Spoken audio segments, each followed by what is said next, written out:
سئل منصور ابن المعتمر رضي الله تعالى عنه عن غيبة الصائم، سأله رجل قال له: إني أكون صائما في رمضان أفأغتاب السلطان، يعني بما عنده من الظلم؟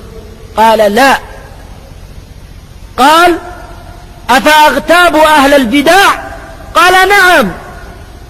شوف، السلطان كان لشيء في الدنيا يتعلق بأمور الدنيا، قال: لا تغتابه، مع أنه جائز شرعا، ظلم، جار، ما عدل، جاز ذلك، لكن في الدين. قال: خرجنا مع رسول الله صلى الله عليه وسلم ونحن حدثاء عهد بكفر، وللمشركين سدرة يعكفون عندها، يلتفون حولها وينوطون بها أسلحتهم، يعني يعلقونها، يقال لها ذات أنواط، يقال لها ذات أنواط. فمررنا بسدرة، مروا بسدرة أخرى فارغة ما عندها أحد في الخلاء. هذا في غزوة حنين بعد فتح مكة، حدثاء عهد بكفر. أبو واقد رضي الله عنه يقدم هذا العذر بين يدي هذه الغلطة التي حصلت، وصحح فيها النبي صلى الله عليه وسلم الاعتقاد، فقال: ونحن حدثاء عهد بكفر وللمشركين سدرة، يعني لو ساق هذا لساق منا وعذرنا، لأن قريبين الآن في الفتح، وخرجنا ولما يستقر الإيمان في قلوب بعضنا، فلا يزال عنده رواسب. الشاهد يقول: قلنا للنبي صلى الله عليه وسلم: اجعل لنا ذات أنواط كما لهم ذات أنواط.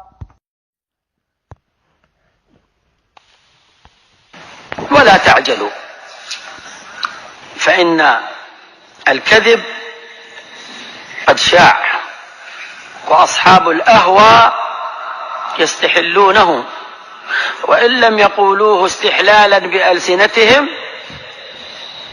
لكن أفعالهم إن شعروا بذلك تدل عليه.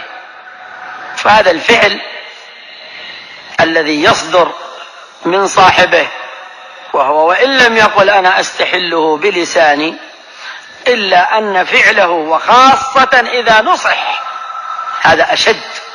فالكلام على هذا الصنف إذا نصح وبين له أن هذا الكلام لا يصح نسبته إلى فلان فيبقى مصرا عليه، فالخطاب مع هذا الصنف، الخطاب مع هذا الصنف، فنقول له: ستقدم أنت ومن.